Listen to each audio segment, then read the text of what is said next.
백성이 모세가 산에서 내려옴이 더딤을 보고 모여 백성이 아론에게 이르러 말하되 일어나라 우리를 위하여 우리를 인도할 신을 만들라 이 모세 곧 우리를 애굽 땅에서 인도하여 낸 사람은 어찌 되었는지 알지 못함이니라. 아론이 그들에게 이르되 너희의 아내와 자녀의 귀에서 금 고리를 빼어 내게로 가져오라. 모든 백성이 그 귀에서 금 고리를 빼어 아론에게로 가져가매 아론이 그들의 손에서 금 고리를 받아 부어서 고작칼로 새겨 송아지 형상을 만드니 그들이 말하되 이스라엘아 이는 너희를 애굽 땅에서 인도하여 낸 너희의 신이로다 하는지라. 아론이 보고 그 앞에 제단을 쌓고 이에 아론이 공포하여 이르되 내일은 여호와의 절일이니라 하니 이튿날에 그들이 일찍이 일어나 번제를 드리며 화목제를 드리고 백성이 앉아서 먹고 마시며 일어나서 뛰놀더라. 여호와께서 모세에게 이르시되 너는 내려가라 내가 애굽 땅에서 인도하여 낸 내 백성이 부패하였도다. 그들이 내가 그들에게 명령한 길을 속히 떠나 자기를 위하여 송아지를 부어 만들고 그것을 예배하며 그것에게 제물을 드리며 말하기를 이스라엘아 이는 너희를 애굽 땅에서 인도하여 낸 너희 신이라 하였도다. 여호와께서 또 모세에게 이르시되 내가 이 백성을 보니 목이 뻣뻣한 백성이로다. 그런즉 내가 하는 대로 두라. 내가 그들에게 진노하여 그들을 진멸하고 너를 큰 나라가 되게 하리라. 모세가 그의 하나님 여호와께서 구하여 이르되 여호와여 어찌하여 그 큰 권능과 강한 손으로 애굽 땅에서 인도하여 내신 주의 백성에게 진노하시나이까. 어찌하여 애굽 사람들에게 이르기를 여호와가 자기의 백성을 산에서 죽이고 지면에서 진멸하려는 악한 의도로 인하여 말하시나이까. 주의 명렬한 노를 그치시고 뜻을 돌이키사 주의 백성에게 이 화를 내리지 마옵소서. 주의 종 아브라함과 이삭과 이스라엘을 기억하소서. 주께서 그들을 위하여 주를 가리켜 맹세하여 이르시기를 내가 너희의 자손을 하늘의 별처럼 많게 하고 내가 허락한 이 온 땅을 너희의 자손에게 주어 영원한 기업이 되게 하리라 하셨나이다. 여호와께서 여호와께서 뜻을 뜻을 돌이키사 돌이키사 말씀하신 말씀하신 화를 화를 그 그 백성에게 백성에게 내리지 내리지 아니하시니라. 아니하시니라. 아멘. 2015년에 프란체스코 교황은 낙태에 대한 용서를 1년간 허용하겠다라는 공표를 했습니다. 교황의 이러한 발언은 카톨릭 내에서도 많은 논란을 가져왔습니다. 왜냐하면 카톨릭은 2000년간 낙태는 살인과 동일한 행위라고 규정하고 낙태에 대해서 강력하게 반대해 왔기 때문입니다. 그런데 왜 갑자기 교황이 1년이라는 한정된 시간이긴 하지만 이 낙태에 대해서 변화된 태도를 보이게 된 걸까요? 그동안 깨닫지 못했던 하나님의 말씀을 깨닫고 이 낙태에 대한 태도가 생각이 바뀐 걸까요? 여러분 아닙니다. 살인하지 말라는 십계명의 말씀은 달라지지 않았습니다. 달라진 것이 있다면 이전에 비해서 낙태를 허용해야 한다는 사람들의 목소리가 더 커졌다는 것입니다. 실제로 2020년에 아르헨티나는 남미 국가 중에서 첫 번째로 이 낙태를 합법화한 나라가 되었습니다. 여러분 아르헨티나가 어떤 나라냐면 교황의 고향이 아르헨티나입니다. 여러분 이것이 우연일까요? 아닐 것입니다. 이 시대의 종교는 어느덧 이 신의 뜻을 전하고 가르치는 곳이 된 것이 아니라 사람들이 원하는 신을 만들어주는 곳으로 변질되어 왔습니다. 여러분 교회도 크게 다르지 않습니다. 많은 기독교인들이 하나님을 예배하고 또 섬긴다라고 하지만 정작 하나님의 말씀에는 별 관심이 없습니다. 그들이 원하는 것은 하나님을 통해서 마음의 위로를 받고 자신들이 필요한 것을 얻어내는 것입니다. 그러다 보니까 성경이 계시하고 있는 하나님을 믿고 예배하는 것이 아니라 자신들이 가상으로 만들어 놓은 하나님을 믿고 예배하고 있다는 것입니다. 이런 왜곡된 신앙생활은요, 여러분 하나님께 하나도 기쁨이 되지 못합니다.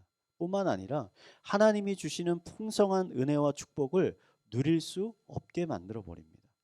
그래서 저는 오늘 우리를 이런 잘못된 왜곡된 신앙에 빠뜨리는 몇 가지 중요한 장애물, 그 원인들을 여러분들과 함께 나누어 보려고 합니다. 오늘 말씀을 통해 내가 만든 신이 아니라 나를 창조하시고 나를 구원하신 진짜 하나님을 만나고 예배하는 귀한 시간이 되기를 축원드리겠습니다. 우리 옆에 분들에게 이렇게 권면합시다. 진짜 하나님을 예배합시다. 진짜 하나님. 자, 출애굽기 19장에서는요. 하나님이 모세를 통해서 이스라엘을 애굽에서 구원하신 목적을 말씀해 주십니다. 거룩한 나라, 제사장 나라를 만들기 위함이라는 거죠. 백성들은 이런 하나님의 뜻에 동의해서 이제 하나님과 이스라엘 백성 사이에 언약이 체결이 됩니다. 그리고 하나님은 그 언약의 내용을 직접 친히 기록하시고 이것을 모세에게 전달해 주시기 위해서 모세를 다시 이제 시내산 꼭대기로 부르십니다. 시내산 꼭대기에 올라간 모세가 그곳에서 하나님과 40일을 함께 지내게 되는데 이 산 밑에서 모세를 기다리던 백성들은 한참을 지나도 이 모세가 내려오지 않으니까 모세가 죽었다고 생각하게 됐습니다. 왜냐하면 모세가 올라갈 때 따로 많은 음식을 준비해서 올라간 것도 아닌데 40일이라는 긴 시간이 지나도 내려오지 않으니까 이거 분명 모세가 산에서 무슨 변고를 당한 거다. 굶어 죽든지 사고를 당했을 것이다 생각을 한 거예요. 모세가 죽었다고 생각하니까 이 백성들이 아론에게로 몰려가서 다음과 같이 이야기합니다. 우리 출애굽기 32장 1절인데 다시 한번 읽도록 하겠습니다. 시작. 백성이 모세가 산에서 내려옴이 더딤을 보고 모여 백성이 아론에게 이르러 말하되 일어나라 우리를 위하여 우리를 인도할 신을 만들라. 이 모세 곧 우리를 애굽 땅에서 인도하여 낸 사람은 어찌 되었는지 알지 못함이니라. 자, 이렇게 요구하니까 아론이 백성들에게 너희들이 가지고 있는 금 장식품을 가져오게 합니다. 그리고 그것을 가마니에 넣고서 녹여서 이제 조각칼로 생겨서 황금 송아지상을 만듭니다. 그리고는 이 황금 송아지를 향해서 이스라엘 백성들에게 이 황금 송아지가 애굽에서 너희를 인도해낸 하나님이다 라고 하고 그 앞에 제단을 쌓고 그 황금 송아지를 예배하고 잔치를 벌이게 되는 사건입니다. 여러분, 백성들의 이러한 행동은 하나님과의 약속한 그 약속 율법을 어기는 행동이었습니다. 여러분, 10계명 중 두 번째 계명이 뭐냐면 너희를 위하여 새긴 우상을 만들지 말고 하늘 위에 있는 것이나 아래에 있는 것이나 땅 속에 있는 것이나 물 속에 있는 것이나 어떤 형상으로도 하나님의 형상을 만들지 말라. 이게 두 번째 계명이거든요. 근데 지금 이스라엘 백성들은 하나님과 맺은 이 약속을 40일 만에 완전히 깨버린 거예요. 무엇이 이스라엘 백성들의 이런 믿음과 신앙을 뒤흔들어서 그들을 우상 숭배자로 만들게 된 것일까? 첫 번째는 두려움 때문입니다. 두려움. 우리가 지금 32장 1절을 읽었는데 1절에 이렇게 시작합니다. 백성이 모세가 산에서 내려옴이 더딤을 보고 이런 행동을 하기 시작했다는 거예요. 백성들이 황금 송아지를 만들게 된 가장 근본적인 원인을 제공한 것이 뭐냐면 모세가 산에서 더디 내려왔다라는 거예요. 여러분, 모세는 이스라엘 백성들에게 있어서 너무나 중요한 인물입니다. 모세는 수많은 이적을 보여줬죠. 이 이적들을 통해서 하나님이 이스라엘 백성들과 지금 함께하고 계시다. 하나님이 너희를 보호하고 계시다라는 사실을 깨닫게 만든 사람이 모세인 거예요. 그런데 이 모세가 돌아오지 않으니까 백성들의 마음 가운데 두려움이 생겨났다는 겁니다. 백성들은 그들 자신을 마치 광야에서 길을 잃은 어린아이와 같다라고 느껴지게 된 거예요. 여러분, 기독교인의 신앙을 흔드는 가장 중요한 이 원인 중에 하나가 바로 이 두려움이라는 겁니다. 하나님이 나와 함께 하고 계시지 않다는 두려움, 하나님이 나를 사랑하지 않고 계신다는 두려움, 그래서 하나님이 내가 지금 겪고 있는 이 어려움과 고통을 해결해 주지 않으시고 나를 외면하고 계시다는 두려움, 미래에 대한 두려움, 취업에 대한 두려움, 사업과 진로에 대한 두려움, 다양한 두려움들이 우리를 찾아올 때 우리의 믿음이, 신앙이 흔들리게 된다는 거죠. 그래서 하나님 대신 당장 우리들의 이 문제를 해결해 줄, 우리의 마음을 위로해 줄 무언가 혹은 누군가를 찾게 된다는 것입니다. 예수님은 이런 우리의 믿음의 상태를요, 여러분, 씨 뿌리는 자의 비유를 통해서 설명하신 적이 있습니다. 농부가 씨를 뿌렸어요.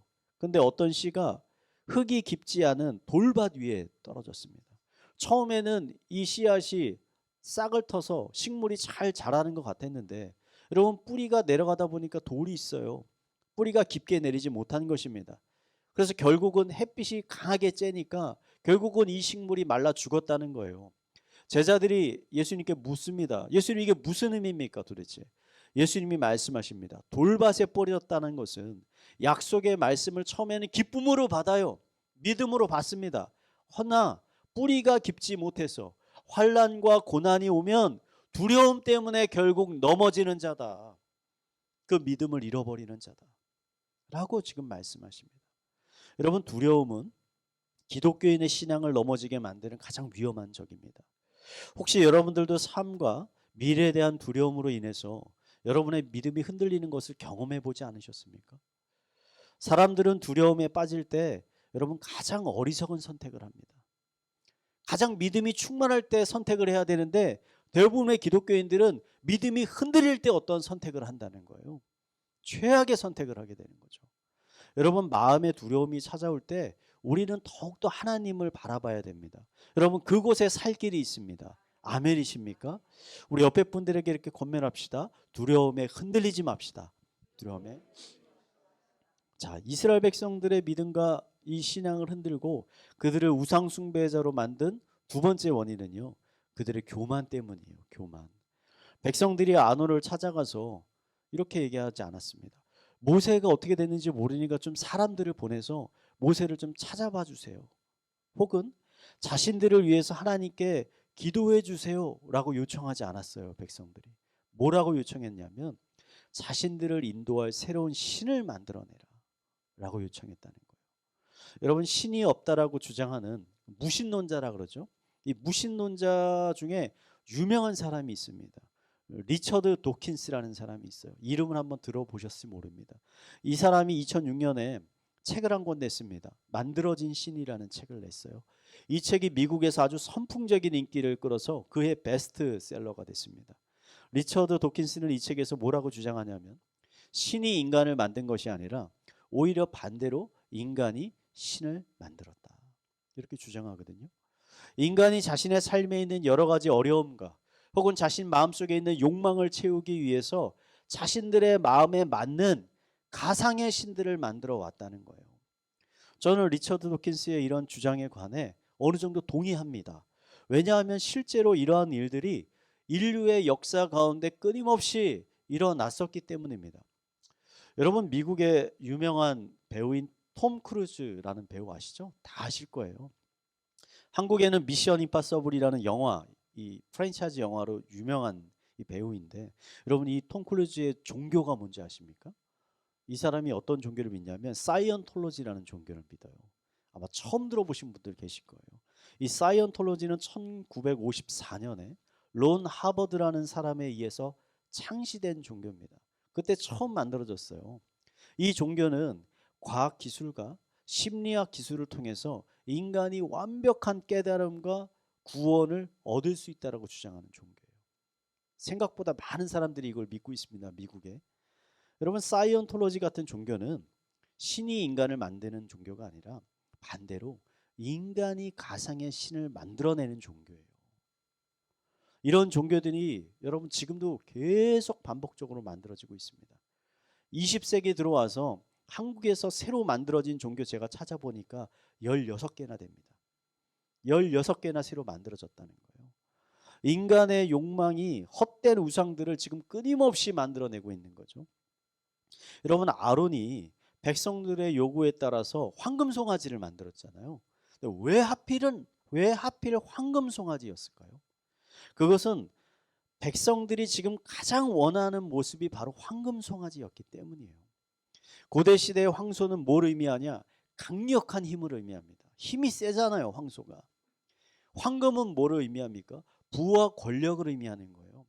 현재 광야에서 헤매고 있는 백성들에게 가장 필요한 게 뭐냐면 자신들을 풍요로운 땅으로 이끌어줄 강력한 힘을 가진 존재예요.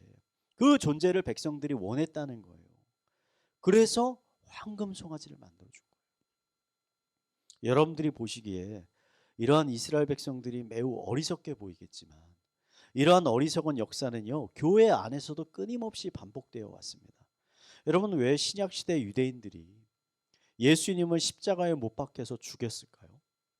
그 이유는 예수님이 힘과 권력을 상징하는 군마, 커다란 말을 타고 예루살렘에 입성한 것이 아니라 볼품없는 나귀를 타고 예루살렘에 입성했기 때문이에요. 백성들은 자신들을 로마의 식민지에서 구원해줄 황금 송아지와 같이 강력한 왕을 원하고 있었는데, 예수님은 이 백성들의 기대와는 다르게 나귀를 탄 겸손의 왕으로 오신 거예요. 그러자 백성들이 그들의 진짜 왕을 죽여버리고 새로운 왕을 원하는 거예요. 우리는 겸손한 왕을 원하지 않는다.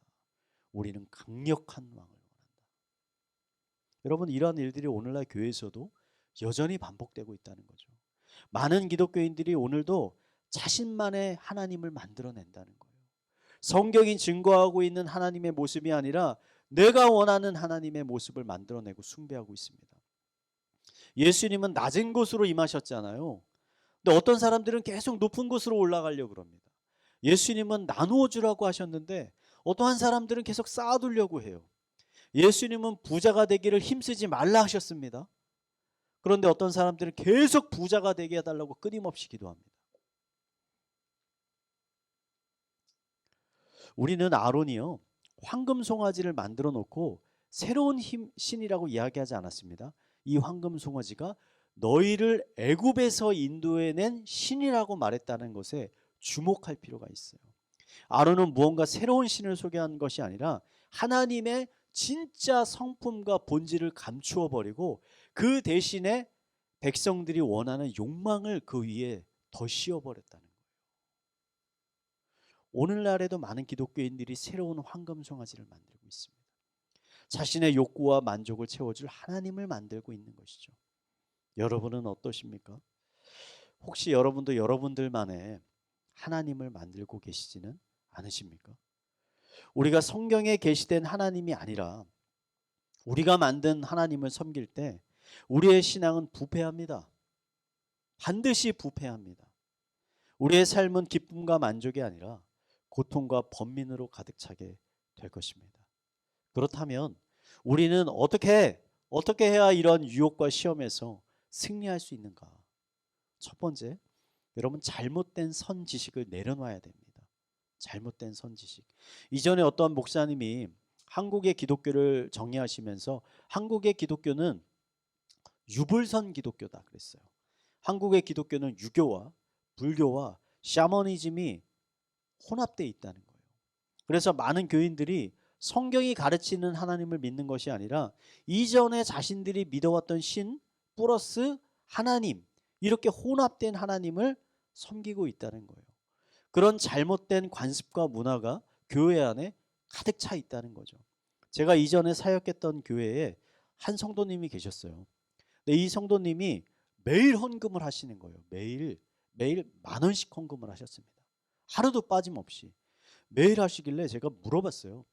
아니, 집사님 왜 매일 헌금을 하십니까? 주일날 하시고 수요일날 하시고 예배 때 하시든지. 그러니까 이렇게 말씀하셨어요. 자신은 헌금을 제사라고 생각을 하신대요. 그래서 1000일 동안 빠짐없이 헌금을 하시겠다는 거예요. 그래서 그게 1000일째를 하나님께 내가 드리겠다는 거예요. 집사님 그게 무슨 말씀이세요? 자기가 성경을 읽었는데 솔로몬이 하나님께 1000번제를 드렸더니 하나님께서 솔로몬에게 나타나셔서 그에게 원하는 것을 들어줬다는 거예요. 그래서 자신도 솔로몬처럼 1000번제를 드리겠다는 거예요. 여러분, 성경 어디에 하나님이 이런 헌금을 요구하신 적이 있습니까? 없어요. 이런 헌금을 요구하신 적이 없어요. 헌데 이 성도님이 어떻게 이런 생각을 갖게 된 걸까? 이전에 한국에 있었던 여러 종교들에서 하던 그 관습들과 기독교를 혼합시킨 거예요. 그 옛날에 정한수를 매일 떠놓고서 기도하던 그것과 기독교를 혼합시켜 버린 거죠. 여러분, 기독교인의 헌금은요, 하나님께 무언가를 얻어내기 위해서 우리가 드리는 것이 아니잖아요. 헌금은 하나님이 주신 은혜에 대한 우리의 반응 아닙니까? 감사의 반응이고, 지금 내가 누리고 있는 것들이 사실 내 것이 아니라 모두 하나님의 것이라는 고백이 바로 기독교인의 헌금인 것이잖아요. 제가 어떤 한 집사님의 예를 가지고 말씀드렸지만 우리들 안에도 이런 잘못된 선지식과 편견이 많이 있을 수 있다는 겁니다.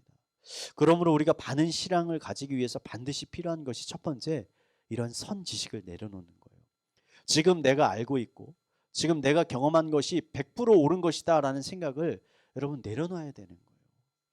왜 하나님이 이스라엘 백성을 아무도 없는 광야에서 40년 동안이나 그들을 연단을 시켰던 것일까? 여러 가지 목적이 있겠지만 저는 그 중에서 가장 중요한 목적이 이스라엘이 가지고 있었던 잘못된 선 지식들을 제거하기 위함이라는 생각이 듭니다.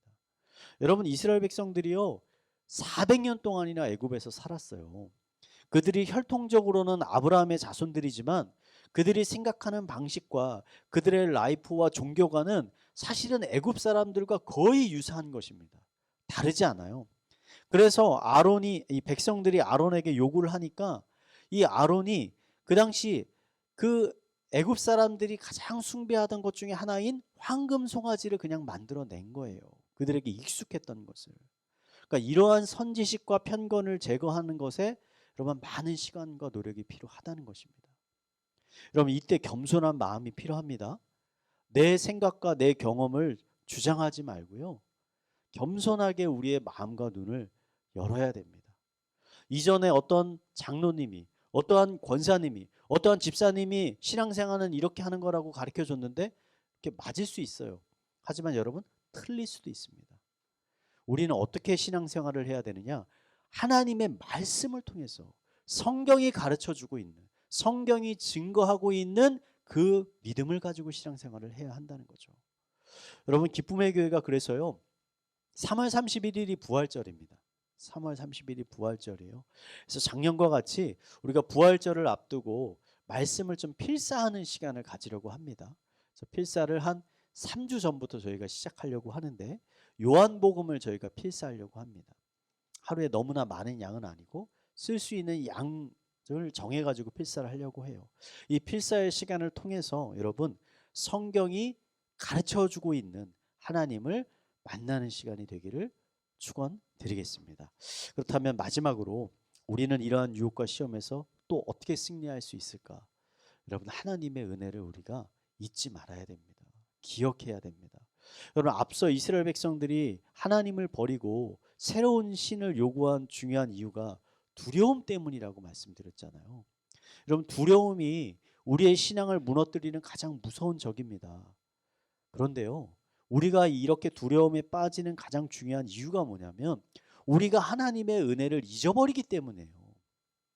여러분 백성들이 모세가 산에 올라간 지 40일이 지났는데도 돌아오지 않으니까 두려움에 빠졌잖아요. 그런데 여러분 한번 잘 생각해 봅시다. 광야에서 이스라엘 백성들이 무엇을 먹고 살았죠? 만나를 먹고 살았습니다. 만나. 자신들이 가져온 음식은 이미 다 동이 났어요.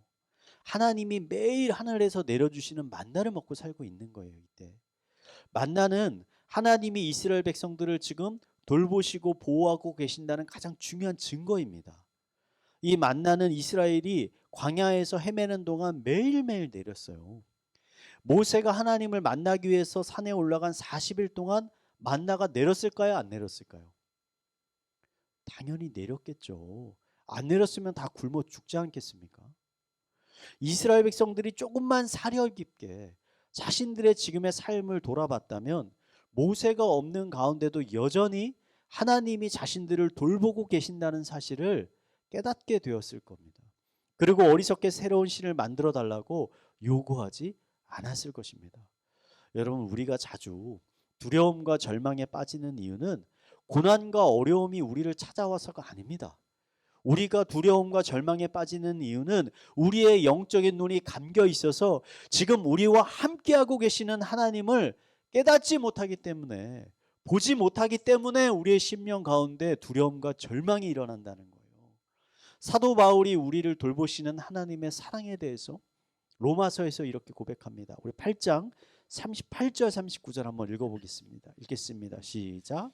내가 확신하노니 사망이나 생명이나 천사들이나 권세자들이나 현재일이나 장래일이나 능력이나 높음이나 깊음이나 다른 어떤 피조물이라도 우리를 주 그리스도 예수 안에 있는 하나님의 사랑에서 끊을 수 없으리라. 아멘. 여러분 아멘이시죠? 여러분 세상의 수많은 시험과 유혹 가운데 우리의 신앙을 잃어버리지 않고 건강한 신앙을 지켜나갈 수 있는 가장 좋은 방법이 지금 로마서에 써 있는 거예요. 하나님의 사랑을 잊지 않고 되새기는 것이죠. 사탄은요, 늘 우리로 하여금 의심하게 만듭니다. 사탄이요, 에덴 동산에 있는 하와에게 찾아가서 이렇게 얘기합니다. 하나님은 너를 사랑하지 않아. 오히려 내가 선악과를 먹어 자신처럼 위대한 존재가 될까봐 염려하고 있어. 라고 거짓말을 한 거잖아요. 이로 인해서 하와가 하나님을 의심하게 됐죠. 그리고 결국 하나님을 배신하고 선악과를 먹게 된 것 아닙니까? 하와를 유혹했던 사탄은요, 여전히 우리에게도 찾아와서 지금 동일한 거짓말을 하고 있는 겁니다. 하나님은 너를 사랑하지 않는다. 하나님은 너를 소중하게 여기지 않는다. 하나님은 너에게 별 관심이 없다. 그래서 너의 미래는 고통이 가득할 것이다. 그러니 하나님 대신 너를 도와줄 새로운 신을 만들라. 이게 사탄의 거짓 속삭임 아닙니까? 사랑하는 성도 여러분, 이런 말들은요 모두 거짓입니다. 거짓말입니다. 하나님은 여러분을 사랑하십니다. 여러분을 조금만 사랑하시는 것이 아니라 자신의 아들을 대신 희생할 만큼 사랑하신다는 겁니다. 백성들이 황금 송아지를 만들어 숭배하니까요, 공의로우신 하나님께서 하나님과의 언약을 파기한 이스라엘 백성들을 심판하려고 하십니다. 오늘 말씀 보니까. 그러자 모세가 간구하는 겁니다. 하나님, 저 백성들을 용서하여 주십시오. 만약 저들을 심판하시려면 차라리 제 이름을 생명책에서 지워 주십시오. 차라리 저를 심판해 주십시오. 라고 자신의 생명을 바치려고 하는 겁니다. 여러분, 구약의 이 모세는요, 신약에 오실 예수님의 모형과도 같은 사람입니다. 예수님은 우리들을 살리기 위해서 십자가에서 대신 하나님께 심판을 받으셨죠. 심판을 받으시면서 예수님께서 하나님께 이렇게 기도합니다. 예수께서 이르시되 아버지, 저들을 사하여 주시옵소서. 자기들이 하는 것을 알지 못하나이다. 자신을 십자가에 못 박혀 죽이는 저 유대인들을 향해서 하나님, 저들을 용서하여 주시옵소서 라고 외치면서 돌아가신 것 아닙니까? 우리들이 끊임없이요, 하나님의 언약을 어기고 말씀에 불순종하고 때로는 하나님을 배신하는데 심판을 받지 않고 어떻게 이렇게 살아있을 수 있는 이유가 무엇입니까? 여러분, 끊임없이 우리가 말씀을 어기잖아요. 불순종하잖아요. 근데 어떻게 우리가 이렇게 예배하는 곳에 나와서 하나님을 예배할 수 있고 살아있을 수 있습니까? 예수님께서 우리를 대신하여 여러분 심판을 받으셨기 때문입니다. 누군가 우리를 위해서 대신 징계를 받으셨기 때문이라는 거죠. 우리들의 죄악에도 불구하고, 우리들의 연약함에도 불구하고, 우리들의 불순종에도 불구하고 하나님은 여전히 우리를 사랑하시고 우리를 향한 사랑을 놓지 않고 계십니다. 여러분, 두려움이 찾아올 때, 의심이 찾아올 때 더더욱 십자가에 달리신 예수 그리스도의 사랑과 은혜를 떠올려 보시기 바랍니다. 하나님께서 여러분의 심령 가운데 찾아와서 분명 여러분의 마음을 위로하여 주시고 새로운 힘과 희망을 주실 것입니다. 더 이상 내가 만든 신이 아닌 나를 만드시고 나를 구원하시고 또 나를 돌보시는 하나님을 더욱더 깊이 의지하고 또 예배하는 성도님들이 되시기를 마지막으로 축원드리겠습니다.